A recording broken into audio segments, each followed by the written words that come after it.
everybody, welcome to Frannie's Square. I am so excited today. I'm here with Grace. Hi. Hi, Justin. Hi, Justin. I was telling her about all of your questions. I'm at Estetica with Grace. She's the designer and she's going to answer a bunch of questions for us, and I have a feeling we're going to learn a lot. I already have, actually. Great. Yeah. And I wanted to introduce you to Tara, the rep that I always mention. It's Kara. Going in. Tara's good. This whole crew is so great. This company is great, so I'm really excited to be here. So just to get started, can you just tell me a little bit about your training and how you got involved in wigs? Sure. I think it's really interesting. I don't think there's a school for wigs, so I think a lot of people just kind of fall into it, and it's sort of trial by fire, and you learn as you go. So I was not in wigs at all. You know, I got my master's in political science and Africana studies.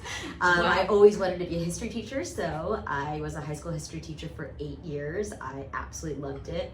And I went on maternity leave, but I said I was gonna come back, but I kept having babies.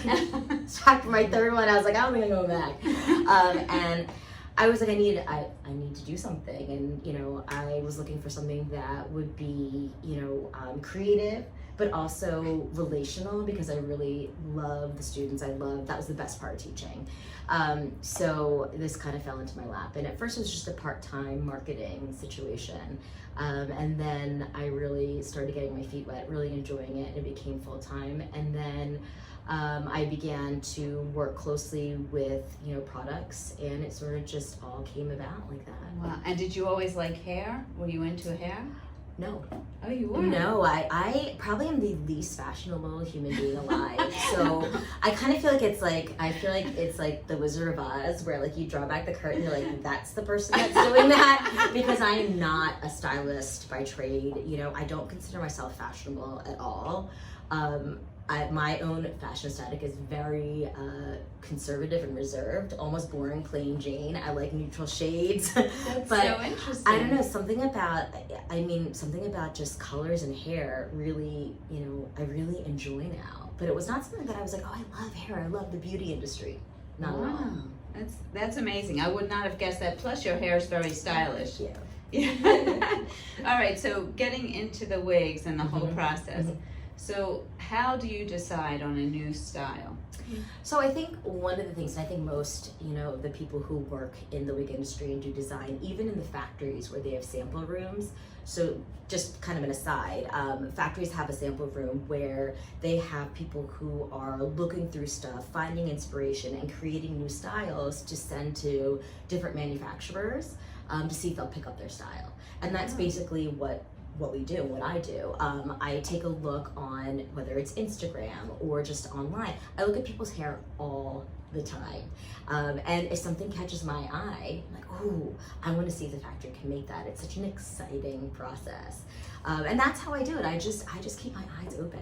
And then once you say, ooh, I would like to see that, do you draw it out and send it to the factory, or, you know, how does that work? So what I normally do is I will send them, I'll take a screenshot or you know, a picture of the style that I'm looking for, and then I'll let them know very detailed wise, you know, look at this right here. I want you to make sure that this has a little bit of a, you know, a little bit of a layering. Or I'll point out, like the arrow points out, like that little bit of wave that's there, but it's not a big wave, you know? And as much as possible, you know, I try and be as detailed as I can, so that when I send that picture out, what I get back is as close to that as possible. Because it's a very long process. Once I send them that picture, it'll take at least 6 weeks or 7 weeks, 6 to 8 weeks, before I get the actual sample in my hands. Oh, interesting. And then how long from idea to market would you say? It really depends. If I'm really lucky, the first sample they send me, I'll love. There's no modifications, no corrections, and then I'll pick that up. And then once I pick up a style, you know, I usually do it by collection, so I'll have to have a couple of styles there. Once all of those are settled on, then I place the order, and then it's usually, depending on the cap construction, lace and mono take longer. So we're talking like 6 to 7 months of production time. Wow. And then after that, they ship it out to us, which is usually by boat. That's another 30 days. It has to dock, it has to unload, pass through customs, you know, so you're talking another 6 to 8 weeks before it actually arrives here. Wow. And that's if everything goes well. Right. And how often does everything go well? Not often at all, you know. And before they even start production, they send me something called a PPS, which is a pre-production sample. And they send it to me to say, approve this and we can go forward with mass production. A lot of times when I get the PPS, there'll be issues. You know, whether it's, okay, it's cold set now. So then they have to rework the packaging and they have to do testing on that, you know. Can you describe what cold set means? Because I'm not sure everybody knows. Yeah, cold set is what happens when the wig is in the box. You know, whether it's air shipped or it's boat shipped, you know, people think airship because it's quicker. It's not going to take on the shape of the box. It's not going to shift in there. It's going to be, you know, set and it's going to be great. But that's actually not the case. You know, so what happens is when your wig is in a box, it goes through different temperatures. It could be sitting on a tarmac before it gets on the plane. For a boat, it could be sitting on that boat for 30 days. And I mean, it could be in all different kinds of conditions, you know, whether usually it's like, you know, a steady, stable sort of temperature, but you know, movement, whatever, you know, wherever it might go. So what happens is the wig itself can sort of shift in the box and it can be set to the packaging. So it might look like a little bit square, or the wave that's supposed to, or if it's supposed to fall straight, it might have shifted and now it's flipping back. And so a lot of times, you know, when I get a PPS, I'll take a look at it and there'll be issues that pop up. And when they do, I have to send it back and they have to rework it and they have to send it back to me. Yet again, adding much more time onto the final release date. Right, wow, a lot goes into it. And how do you decide, is it based on style, like which one's gonna have a mono top, which one's gonna have a lace front? You know, it depends. I mean, sometimes it can be styles. Some styles can definitely lend itself to being a machine-made style, just all pure stretch cap. You know, if it has a little bit of a bang. Anything that doesn't have a bang, that sort of is, you know, open right here, that is not gonna be a pure stretch cap. Right. You have that harsh sort of line. I really take into consideration price point too, and being able to release and launch a wide variety as much as possible of cap construction. You know, monofilaments are great. You can part all these different ways, but again, it's a higher price point. Right. You know, so I like to have that variety of a monofilament, full mono, or a lace with lace part, or a pure stretch cap. Is there a difference between a lace part and a monofilament part? No, same thing. Same thing, Yeah. Okay, because I saw the term. Yeah, it's interchangeable. Okay. Yeah. And that brings me to another question, which I actually asked you before, but I found it so interesting. Permatease.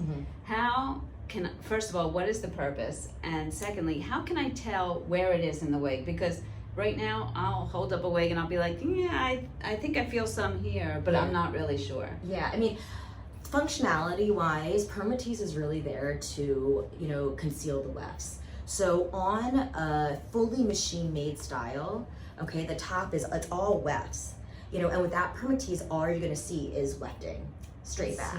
So Permatease is there to sort of conceal that weft wherever you're gonna part that hair. So you're gonna find a Permatease wherever there is that wefting. So in a mono or in a mono part, lace part, you're not gonna have as much Permatease. That lace part's right here, the Permatease will be like just around here where the wefting is starting. Okay, so, and I thought the reason you had Permatease was for the shape, to give it its shape. Partly, yeah. Permatease could be used to give that shape and a little bit of volume. But if you think about it, you know, even styles that don't have Permatease, they have good volume. Right. So it's really there to hide the wefting. I would say that's the first function, but I think it also does, with certain machine-made styles, give it a nicer lift as well. Can you maybe show on the camera some Permatease? Absolutely. So, it's always good to see what we're talking about. See here. Okay. Oh, this is good. We have a whole table of wigs right here that you can't see, but you're going to be seeing them. Hopefully you guys can see this. So this is, if you take a look, fully machine-made cap, right? So the top is all pure stretch cap. These are all the wefts here. So when you take this, if I comb it back, depending, say you want to part it down the middle, take a look at this. This all right here would be Permatease. I'm gonna pop it on maybe on a head to see if it shows a little better. So let me pop it on the head.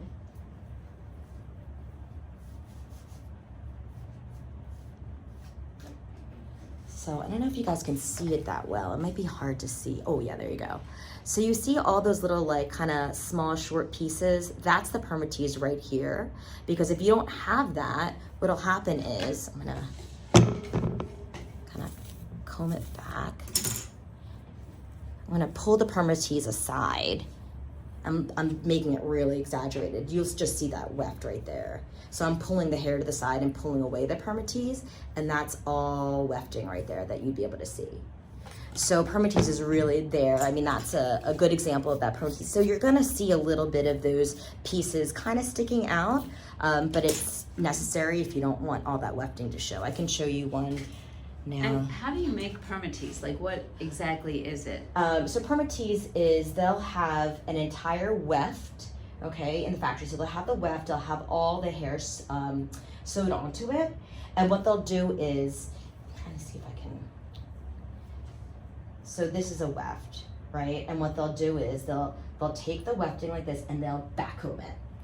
So that it's backcombed right up to this area. So the Permatease is right there. They backcomb it all, so it's just in that first part of this wefting. You won't see the Permatease all the way down here. It's always, if you look at this, I don't know if you guys can see that well, but the Permatease is always at that very beginning of the weft. So and once they backcomb it, it stays like that. Yeah, it does. Okay, interesting. You can get rid of Permatease with steam, but you have to be very careful. Like you can, sometimes when you get a big bump of Permatease somewhere and it's like a ball, you could take steam and sort of steam it gently, and it'll make it kind of lay flat. It'll kind of just sort of like kill that Permatease a little bit. But if you put too much steam on it, the Permatease goes away and you'll just see weft. Interesting. So you gotta be real careful with that. So basically, if you don't like Permatease, because I know there's people out there that don't like Permatease, then you're better off sticking with like a monofilament top. Absolutely. Okay. Absolutely. Mono top is the best way to go, or lace part, or mono part, or lace front. So do you have focus groups or anything? Do you get suggestions from wig wearers at all? Absolutely. I get suggestions from, people who go on our website and they'll send us an email. I'll get suggestions through, Instagram. The community on Instagram is amazing. All the wig wearers are fantastic. They give us great feedback, whether it's positive or negative. Any of that feedback is so important. Asking questions like, can you make this kind of a blonde? When will you be doing this? Or can good. I have a few of those questions for you. I actually had a great end user, she said, can sunlight come in sky and in, all these different other styles? And I was like, yeah, I was like, I'm putting them all on the list. And, when it came out, first thing I did was I DM'd the person and said, hey, we have a fantastic in here. I think it's on the Hairway to Heaven. I think that's her tag. She's fantastic, and she really wanted sage and sunlit. And I put that on the list, and it came out, and I DM'd her right away, and she picked it up and looked beautiful in it. Yeah, I actually did a review on that one. I love that one. Yeah, so things like that are like, I find that to be, such a great part of working here, and part of my job is I love being able to connect with the people who wear our brand. I love to hear what they have to say, and I love it when they're happy. When you get that DM, they're like, oh my God, I love this. It's just such a great feeling. So the best way for them to get a hold of you and tell you things is through, what's your Instagram account? It's Estetica Design, so it's at Estetica Designs. They can DM us, they can email us at customer service with any sort of comments. And even the accounts, like we've got different accounts that we do training with, and I'll hear feedback from them asking questions. Who was it? Another thing, brought the hooks on our wig caps. Yeah. That's been a question forever. Michelle Perlsack, she's been like for years asking about them. Wigging with Christy had asked about them. And everybody, it's on the list here. Okay, good. Well, we'll talk about that. But we really do listen to everything that people have to say. Sometimes, a lot of it'll be filed away, but we listen to it, we take it into consideration. If you say something or you ask or you suggest, it's not just gonna fall on deaf ears. it may or may not happen, but it's something that we definitely take very seriously. So that is the number one question I got. Why not Velcro adjusters, and will you be getting them? So we might as well address it. Yeah, so this is a question that people have asked for quite some time, and we're kind of one of the last bastions of like the hooks. One of the biggest reasons we use the hook is because it does help lend to the pure stretch cap, which is that 4-way stretch. It's definitely stretchier. So I'm gonna just grab a. Okay, great. So when you look at this, this is our pure stretch cap, and this is the foundation with which all our wigs are built upon. And the biggest thing is that 4-way stretch. You've got this vertical stretch, you've got a horizontal stretch. It stretches all throughout the perimeter. This helps this hook here, and the way it's fashioned onto it, this helps to keep that stretchiness. And we're really known as a company that has very comfortable caps. I was going to say that I get so many comments that Estetica is my most comfortable wig. Yeah, and I mean that's something that is so important to us, because we love the styles, we love the colors, but if it's not comfortable, right. We want you to feel comfortable in what you're wearing. We're also known as being more average to the roomy side in terms of cap size, right. Which also can be difficult because there's a lot of people who want petite styles. So that's probably one of the biggest reasons why we've held on to this, is just to keep that 4-way stretch. So if you have Velcro, it's not going to stretch as much, is that? It's going to be a little bit tighter. It's not. Okay. It's not going to have as much of that stretchiness. Okay. And so we have been asked about this numerous times, and it's something that this is years going in this, and it's yet again one of those things that people have asked that I've put away in my head for quite some time, and I decided, okay, it's time. Let's do this. So we have a new collection coming out, and in this new collection, all 4 of those styles have Velcro adjusters. Oh, so awesome! Yeah, I'm really excited. And when we, this is something that so many people have asked about. So I'm very, very excited to be able to say, hey, now we're gonna have 4 styles. And so when is that collection coming out? I'm hoping, depending, it's on the boat. But yet again, every collection we do 100% inspection. So I have to inspect over 2,000. I don't even know, every time it comes in. So the first, it'll be about 1,500 pieces that'll come in. I'll have to inspect every single one of them. Every single wig you inspect? Yes, for a new release, because for a new release, I want to make sure to take a look at every single thing and find out what problems might be there if they exist. And it takes a long time. And if there are problems, which there have been, definitely in our past, I've had to send back entire shipments and delay launches, because I'm not going to put something out there that's not the quality that everybody deserves. And even that means delaying a launch, and it's painful, that's what we have to do. And so, even with the Vada collection, one of the styles didn't even make it. Oh, really? Yeah, so we had a style called Fair, and it was a beautiful pure stretch cap. I worked for maybe about a year and a half over a year and a half to get that to be right. But every time they sent it to us, we had a whole, everything was approved. The PPS, they mass produced and sent to us. I inspected the whole thing. It was terrible. Oh. It just wasn't the style. It was so cold set. And then the factory worked with me. We tried another type of packaging. We tried this. We did so many tests.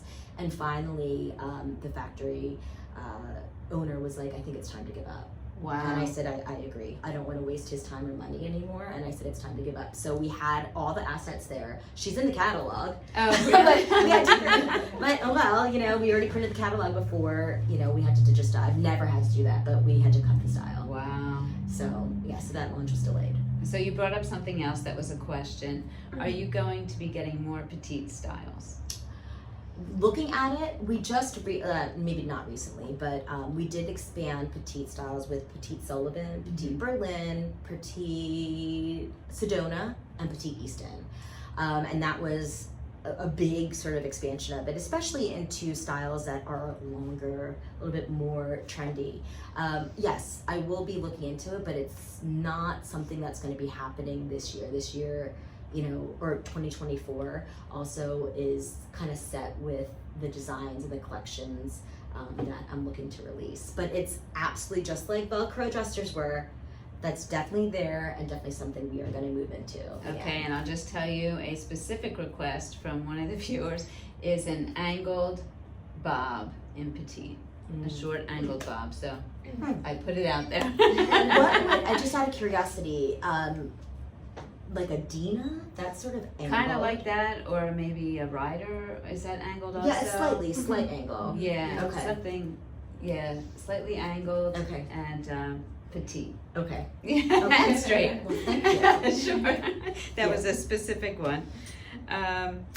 Before we get to the questions from the people, I know that, well, a few things. Why don't we show the most popular styles? Because I wanted to see what's been the most popular. And I was actually surprised by one I haven't seen. So. Yeah, I'm gonna show you guys the most popular styles by collection. So I'll start off with our Pure Stretch Cap collection.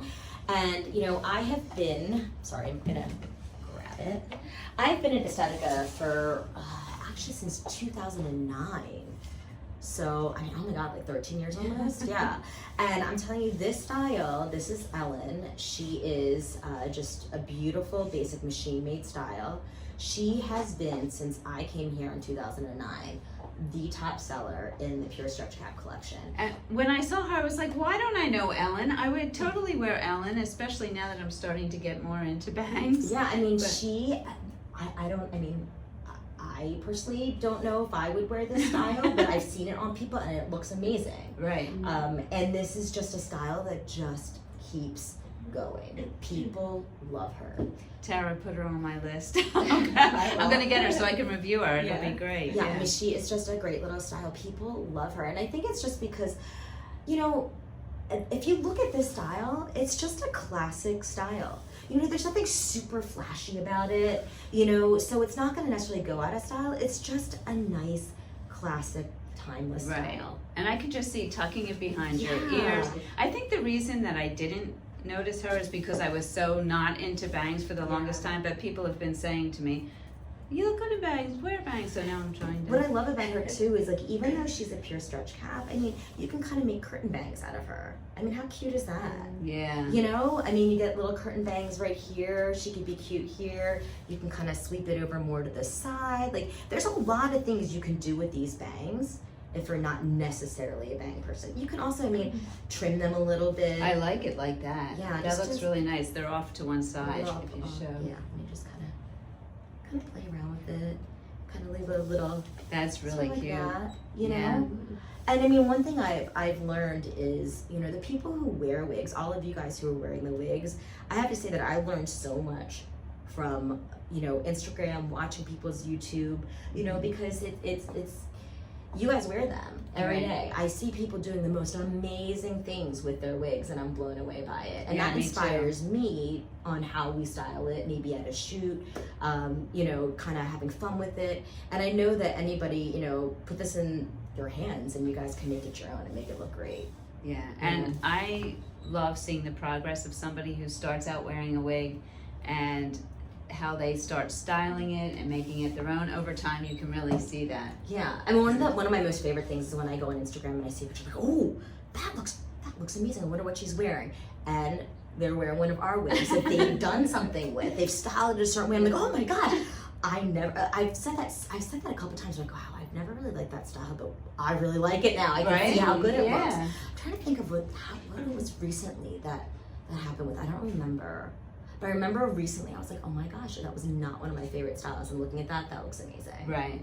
Yeah, it is. It's so amazing what people can do, how they can put it up, and I'm still learning. That's not one of my fortes. We can design it, we can make it, but I think the people who wear it, that's what makes it look so good. Right. I agree. That's Ellen, and of course, another one that's super popular, one of my favorites is Jones. Jones is just, I love Jones. I do too. She was actually modeled after, I forget her name, I always forget her name. She was a character on Ray Donovan. I haven't seen Ray Donovan. Her name was Lena on Ray Donovan, and if any of you guys have ever seen it, is her name Katie? I don't know. But I think it's Kate Moening, Moening. She had the coolest, she's so badass, and her oh my God, I was in love with her. Her shag was amazing, and when I saw it, I was like, I need that style. And so I looked her up, I took a picture of it, I sent it out to my factories, and they basically nailed it. And this one's very popular. Oh, I know very that popular. from my sales, yeah. Yeah. So this is a great one. And this one is one that we did a little modification on. So, you know, we never changed the specs in terms of the length or anything like that. But, you know, in terms of cap construction, she used to be, if you guys take a look at this here, she never had this netting here when she first came. So this netting that's covering these wefts was not there.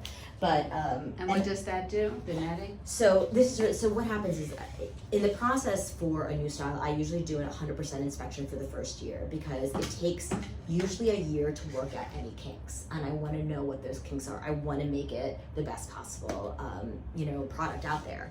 And so with Jones, as I was inspecting, I would see a little bit more. Like sometimes the first batch was fine, second batch was a little bit more. I would start seeing a lot of separation right here, so it would separate, and then I would see wefting.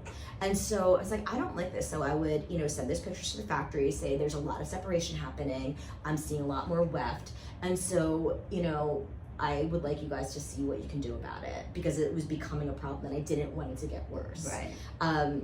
So what they did was they put that little bit of netting so it keeps the wefts closer together, it doesn't allow them to separate, and so the hair doesn't separate up there. And then also it just helps you so you don't see the wefting. That's great. Yeah. So that's Jones. Love this cute little style. Yeah, as that's well. just a throw on and go. Yeah, she's fantastic. In terms of our lace, we have so many. Sorry guys, I'm gonna move over here. We have a number of, you know, styles that are super popular in our lace. Jet being one of them. Jet is just I love Very her. popular with, Love I her. see Jet all over the place and people saying my favorite wig. I love her. You know, and this is one that Michelle Moffat had worn, and she had popped it up and made it look so funky cool, and I was like, oh, I never envisioned that. And so when I went to a photo shoot with Jet, with Silver Sun, when it first came out, I was like, I want to do that. So, you know, I'm learning from, you know, you guys, like what, you know, funky, cool things you can do. Jet is just your typical lace front. She is unlike other lace fronts out there. She's one of our deeper lace fronts. If you take a look at, some people almost call it a 3/4 mono. So you see how far back that goes. Most lace fronts just end right there. So that gives you a little bit more sort of that natural look the further you part it back. I'll show you guys on here. Yeah, and you can kind of put it anywhere you want up there, which Because is of that. nice. Yeah, because of that 3/4, I guess, mono, you can almost call it. And Jet is just a great little style, you know, lovely, you know, layers, the way she falls. Her She ear looks tab. like your hair. I know. I actually, so I saw this picture of this girl on Instagram years ago, and I was like, oh my God, I love that hair. And so I was like, I brought it to my hairdresser. I was like, I want this hair. And then I was like, I'm gonna send this to the factory. I love this. I want to see what they can And do. that's Jet? And that is Jet. I still have that picture in my head. I know what it looks like.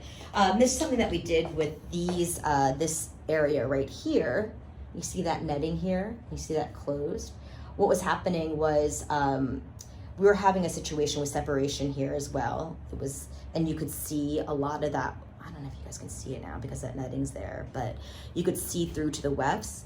And so what we did was we put netting on both sides so that it would help to keep the wefts together, and then also help to keep, you know, any sort of separation happening and weft showing.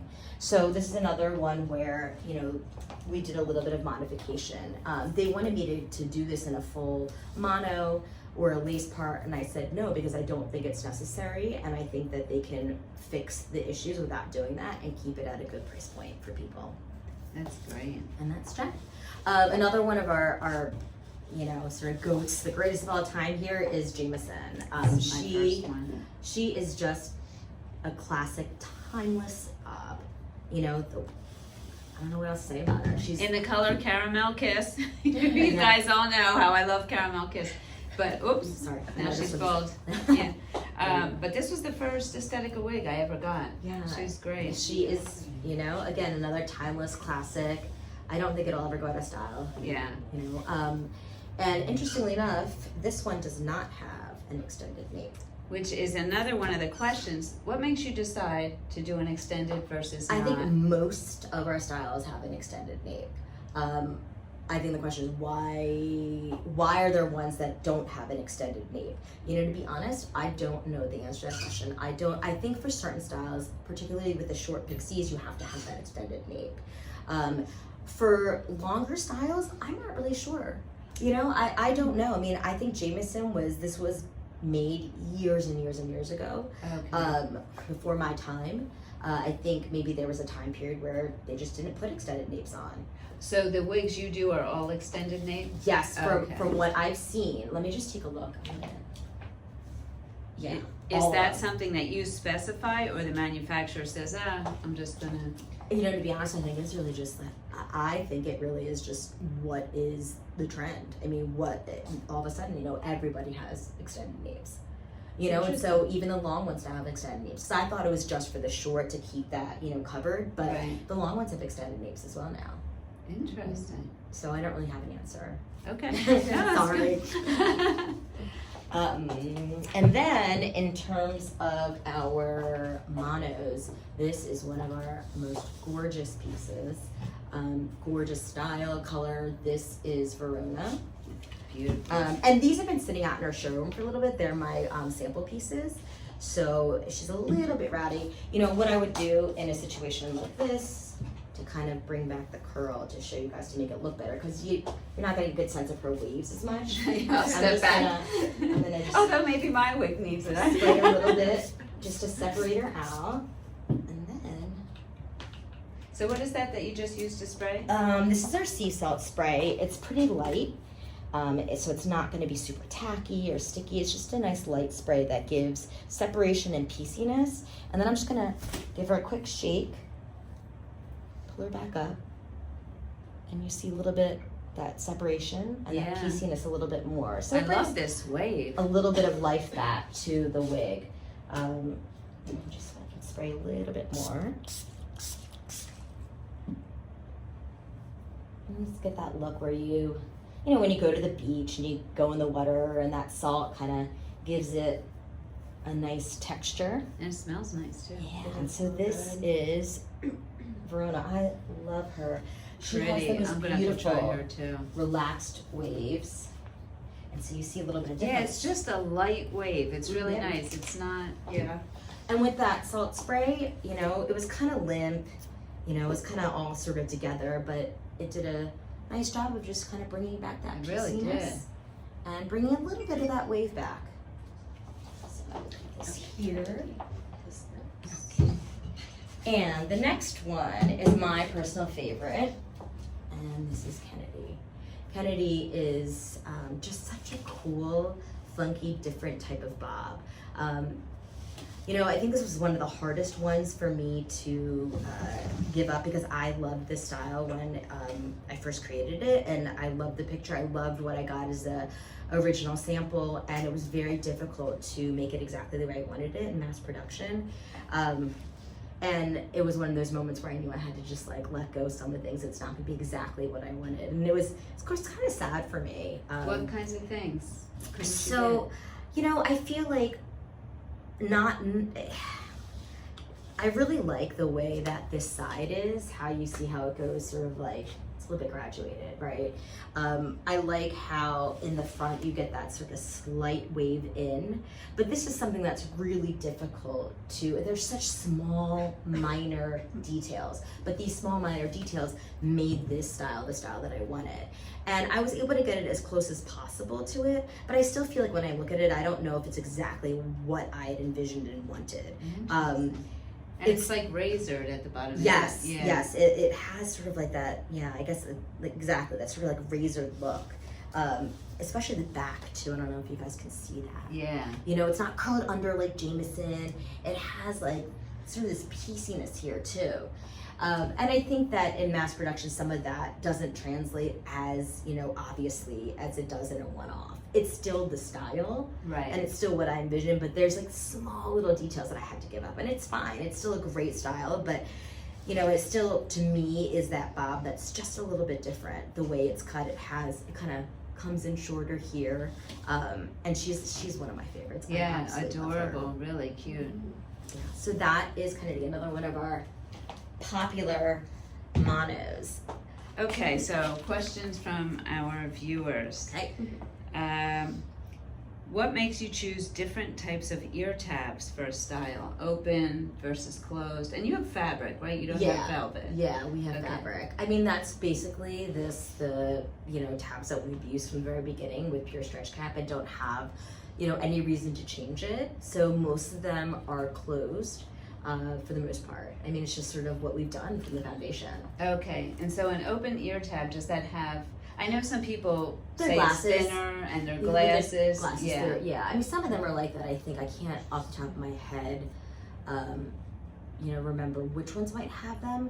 But most of our ear tabs are closed, and it's just sort of that's the blueprint that we've been using. Okay, same with the fabric versus the velvet. Mm-hmm. Absolutely, yeah. Okay. Yeah, it's just the blueprint we've been using, and for us, there's no reason necessarily to change. I think it's just preference, I guess. I don't Okay. think it really adds to anything or takes away. Yeah, I mean, they're very comfortable anyway, so whatever you're doing is working. Heat friendly. Mhm. So you don't have any heat friendly wigs right now. Right now, but we will be having them coming out in mid-October, I'm hoping, as long as everything goes well. And those are the ones who will also have the Velcro adjusters. Oh, so it's gonna be heat friendly with With Velcro. Velcro adjusters. And how many styles are gonna be? 4 styles. Okay, I'm excited. Yeah, I know. Short, medium, and long? Yes, exactly. Okay. And wavy, straight, so a variety, and a variety of cap constructions as well. So what makes a heat friendly fiber look more natural? I don't know if it looks more natural. It has less shine. It definitely I has think, less shine right? because of the actual fiber, and it's interesting because I think there's waves that happen, trends and waves.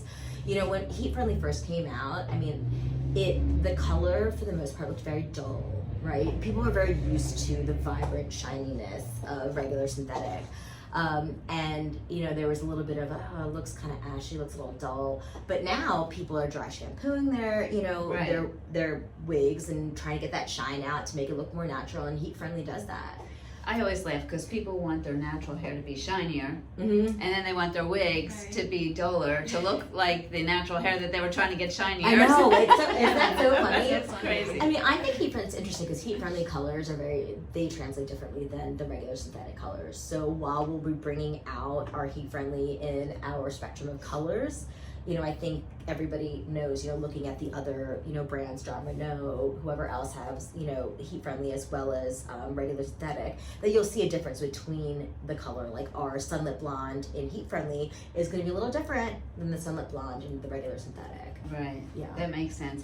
And as far as, in my experience, heat friendly seems more fragile and it tangles more Mhm. easily. Mm-hmm. Absolutely. Is there something we can do for that?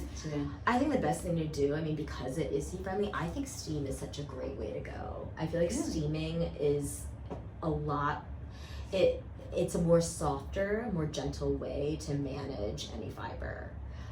So for me, I prefer to use steam first to try and handle anything, whether it's putting a little water, then like gently combing it out, and then maybe steaming it. So getting rid of those tangles or that frizziness. Steam can be really, really good, but you have to know what you're doing. Right. And can you leave wave in when you're steaming, or does it straighten it? What, I don't steam. That's I what- have steamed wavy wigs, but I mean, because if you steam and you want to straighten, you have to put a curler, or, a curling brush or whatever, a barrel brush in or whatever type of brush, and you want to put the hair in and then steam it as you pull it down. That'll straighten it. But if you're just trying to sort of lessen something or get it, less frizzy, sometimes I just kind of like just throw a little steam Okay. on it, and it kind of flattens the hair a little bit, Okay. but it won't take out the wave completely unless you're actually manipulating it to go out. Okay, so that's interesting because somebody had a question about their nape sticking out. The hair, Yeah, like when they have heat friendly short, the nape sticks out and they look like, what did they say they look like? No, I thought I wrote it down. Nape. I don't know, I didn't write it down. So we're thinking, hold on, I'm gonna grab a jet. So just so I have an idea of what that means. So we're saying the nape here pops out? Sticks out, I guess, when it's a heat-friendly wig. Mm. Now Interesting. Yeah, I wonder if maybe you get warm back there and it's actually changing. Oh, maybe. Like, I don't know. Yeah. Oh, I've never heard of that. That's interesting. That's interesting. Yeah. Yeah, I mean, the only thing I could say, I don't know why it would stick out. Maybe you're right. Maybe it's just, your own movement and your heat and it sets in. That could be. The only thing I could say is that, unfortunately, probably have to just take it off, steam it back down. Right. Maybe put a little product in it to keep it down too. Right. Maybe spray it a little bit, whether it's with like a shape and hold spray or whatever. Maybe even a little bit of pomade or something or wax just to keep it down so that even if you're hot, it'll stay down. Right. I mean, I would probably use some sort of product. Okay. That's a good. Give it a try. Yeah. And if it let me works, know. Yeah, let us know. I'd love to know. I love to know too. Okay, we did the petite styles.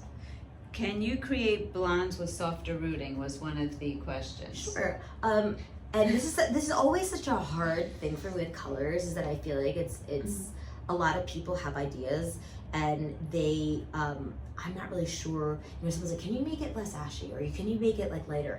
And my light might be different to someone else's light. You know what I mean? Right. So like the question I would ask this person is like, for example, sunlit blonde. That's the lightest root we have in a blonde. I think it's a 12 root. It's the lightest root we have. Is that not light enough? Lighter than that? So let me know what you're thinking as far as how dark the root is. Like this is a 4. This is a dark super root. dark. Right. But sunlit blonde is our lightest root, and we before that, I think an 8 was our lightest root, and that's pretty dark. Right. So going to a 12 was a big deal for us to make a light root because someone else said they wanted lighter roots. Interesting. Yeah. So, So get back to Grace. Let me do a blonde with a lighter root. Let's try this. Because I do think a lighter root's really nice. So I would be really curious to ask that person. What have you seen our sunlit blonde? Is that something you still think is too dark? And then it gives me, sort of like a yardstick with which I can measure. Okay, what do they mean by light and dark? Right. So that's the question I would ask. And I was just going to ask you about RH268 because that's in Colleen, I think. And somebody really liked that. And are you going to be doing more wigs in that? Probably not. That color is a great color, but it only seems to work in certain styles. And we used to have it a lot, but it was just not moving at all. So that's kind of how we, judge what we're going to do, is if it's, it's so hard because when people love a color, they love that color. But unfortunately, I wish I could keep everything for everyone. But if it's not a color that's going to move really quick, we have minimum order quantities, and it's very difficult to keep it in stock. Right. And you are coming out with new reds, I heard. Are we allowed to mention that? Excited! I can't wait. I'm super excited. Yeah. What kind of reds? Gorgeous reds. Okay. Gorgeous reds. Gorgeous reds. And I think reds have been very difficult. Reds are a very difficult color, I feel like, and that's definitely it's an area where we're lacking. And all the reds I've tried, I don't know. Some of them work, some of them don't. But this time I'm really excited because I feel like these are reds that are not just the typical standard industry red. So I don't see these kinds of reds out there. One of them is sort of an ombre. It's just gorgeous. I can't wait to see it. I wasn't sure about it, and I was hemming and hawing, and I was like, I don't know, I went through so many rounds with the factory. I visited, and then even when they sent that, I was like, oh, I don't know. And then I was like, what about this? What about that?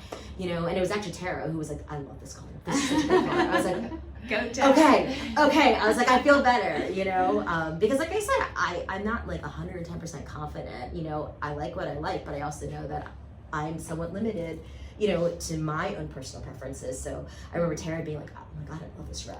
And I was like, okay, I can't wait for you to see it. So there's that one, which is sort of an ombre. It's beautiful. It has great tones in it, both like a little bit of golden in it, a little bit of, that ginger tone, a little bit of brown. It's just a beautiful mix. Then we have another one that's very fiery.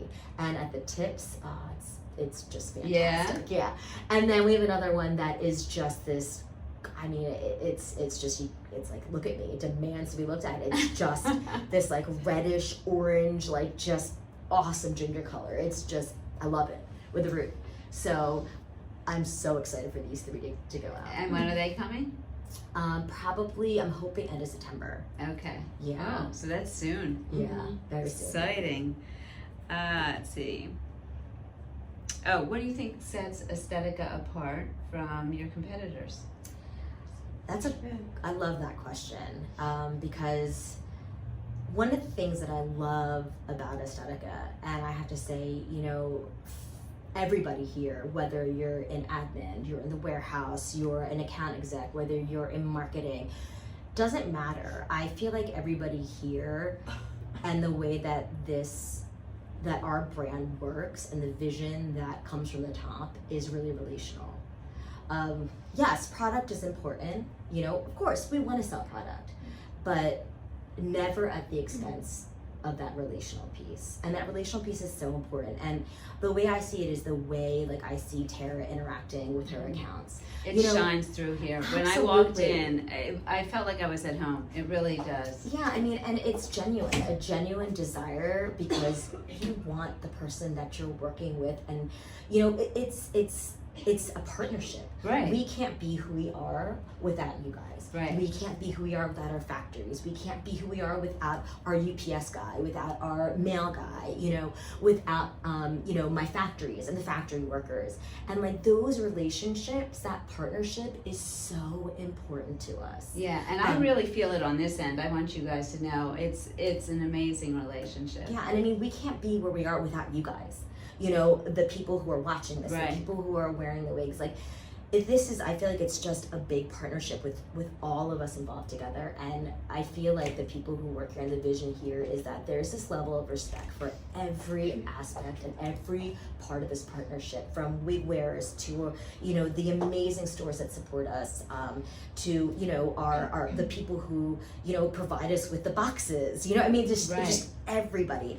And that means, and that I feel like is what sets us apart, you know. And looking at that, like, I think, for example, you know, something that we do, you know, that I feel like I'm really proud of is our partnership with KEB, Keep Abreast. And Shani Joe, the founder, had reached out to me about 4 years ago. We're on our 5th year partnering with them. And, you know, I feel like she is so perfect for, like, their foundation is so perfect for Estetica, because I feel like we really mirror each other, and I'm so inspired and compelled by them. So they, you know, there's a place that focuses on, you know, definitely a place for, you know, cancer, you know, looking for a cure. They are really focused on education and prevention, and they're very grassroots. You know, Shani Joe is the founder, and, you know, she Zooms with me, you know, she talks to me, like, it's relational again. It's not just, you know, we donate and you guys just donate, like, and that's it. I mean, this is a relationship, an ongoing relationship with this foundation. And one of the things I love about them is that they're not just about, you know, education and just prevention. They're about looking at what the need is and addressing it. You know, a great example is their Give Back grant. You know, they saw that, you know, certain populations are disproportionately affected by breast cancer, and the mortality rate is higher amongst BIPOC women. And they created a Give Back grant to give money to these women, BIPOC women who are either cancer survivors or have been diagnosed, you know, to be able to use that in whatever way you need. And what is BIPOC? I'm sorry. It's really looking at, you know, we're talking about indigenous peoples, Pacific Islanders, you know, people of color, basically. All right. And so, you know, the fact that they did that really speaks to me, and I think it really spoke to everybody in Estetica, because, you know, to them, it's really about that relationship, about seeing a need and filling it. Yes. You know, and that's kind of the way, you know, that's why we love partnering with them, you know, and, you know, that's why we do what we do. And year round, we look to ways to, you know, partner with them year round to help and you know, help grow their foundation. And I think that speaks to, like, what we want to do. You know, product is so important, right? We're still a business, right. But if you're a business that doesn't have a vision, you know, that's outside of just your product, what is that? Right. There's no inspiration to work, I feel like. This is a product, a company with a heart, really. Yeah, like you're creating things, not just to create them, but you're creating them for a purpose. Right. You know, and I think we really try and find our purpose in different places. Right. And wigs, I mean, are helpful to so many people going through so many things in and of themselves also, you know, aside from that, which is a great thing. Yeah, that's why I was so long-winded, but that's why I really do feel like Estetica is different. I feel like the vision from top down is something that's so compelling and resonates with me, and it makes me really proud to be a part of this company and this brand. Great. Yeah. And the last question, do you ever wear wigs? I do occasionally. I don't have a lot of hair. My hair is very thin, so I know at some point I'm probably gonna wear wigs because it's thinning as I get older. But that's the problem, is like sometimes I put on wigs and I feel like they look crazy on me because I'm not used to having that hair. Right? So I'm like, oh, you know, but there are certain wigs that I love and I do enjoy wearing. I wore Sky a couple years ago to a concert. Loved it. What color did you wear? It was 1226 rooted. Blonde. I love doing it because like great. I don't know, I feel like when I see like my skin tone and Asian people, like blondes don't look that great, but I loved it. And I remember exactly how I wore a picture of it. I pulled it back so that you could see, you know, I kind of had like a little like, you know, clipped it back like this, and it was just so fun to wear something different. And I was like so excited to actually have like long hair and look like I like the way my long hair looked. Right. Because you saw me, I had long hair before I cut it all, because I was growing it, and my kids are like, Mommy, we want you to have long hair. Really? Yeah, because boys all think that girls should have long hair, right? So they love my long hair. She has all boys. But I hated it. It was like, because it's so thin, it's limp. So when I put on a wig and it's a little bit fuller, like Sky, but not like too full, I'm like, oh, this is the hair I always wanted. Yeah, it's so nice to just run your fingers through your hair when you don't have much hair. Yes. Yeah. Sage is another one that I love wearing. Yeah. Kennedy I love to wear. But I mean, there's ones that I love, but I just look terrible in them. I mean, Avalon is a great wig. You can't wear Avalon? One day, you guys, I could put it on for your eyes only, and you can see how we should do that. We should have had you put one on. It's not good. I actually have an Avalon here, but no. There was one question that I did want to answer. I think that you'd asked me before. Is, what was it? Taking a wig right out of the box. Oh, yes, that's right. That was Justin's question. Yeah, Justin! Justin, I remembered you. I'm not forgetting you, Justin. I'm sorry, Justin. I remember. So I actually got a wig in a box. And the question, by the way, was, when you get a wig, should you be able to wear it right out of the box, or do you have to change it up to match your features and things like that? So, you know, I'm going to grab a head real quick. So I think, as you guys know, you know, wigs can shift, wigs can do different things. You know, it's a journey, you know, from start to finish.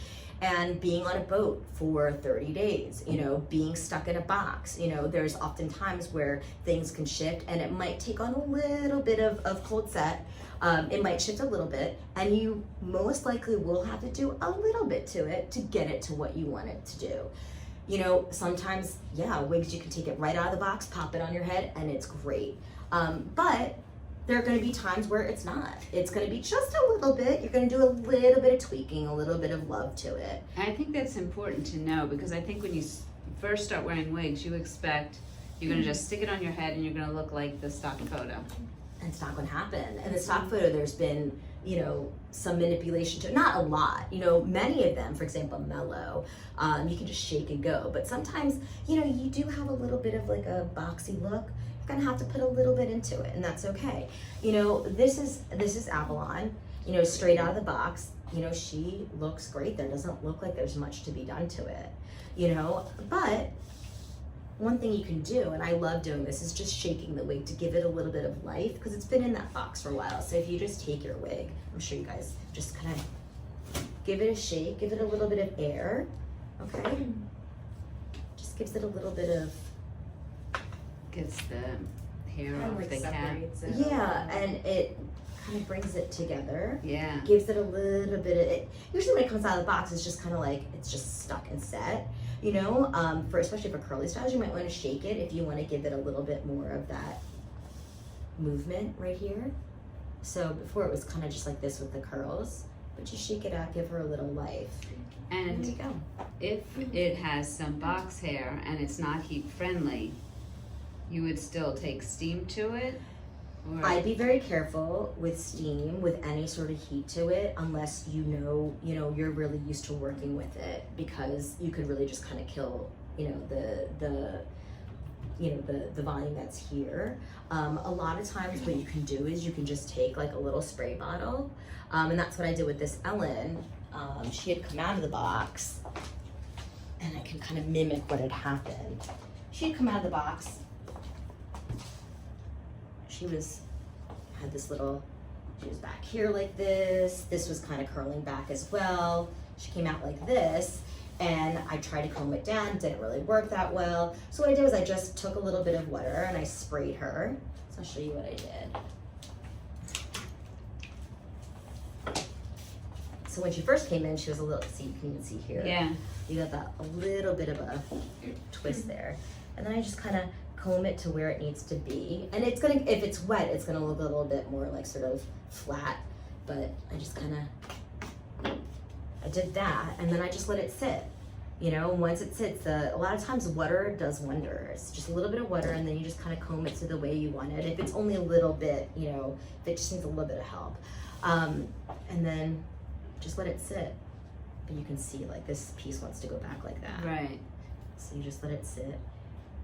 And then once it dries, it should be fine. And then maybe put a little bit of product in it to keep it that way, and then it's good to go.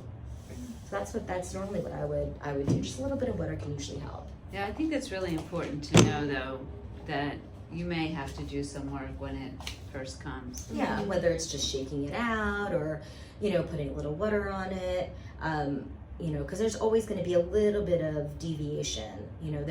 This is what it's like when it's perfect. And when I do inspections, like, you're not gonna get perfect. This has been touched by so many hands.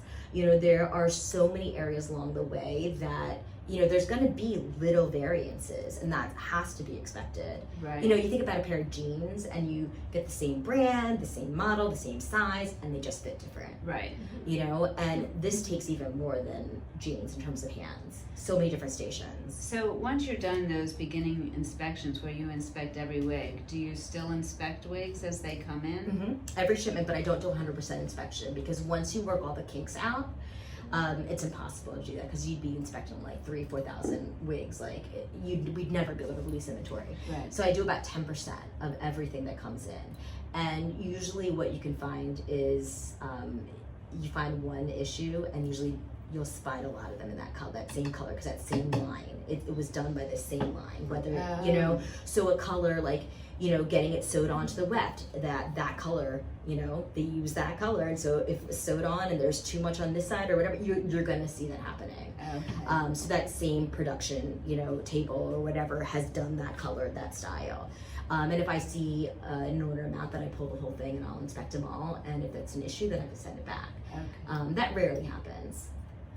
Very interesting. Yeah. Mhm. So anything that you want to say before we close out to everybody? I don't know.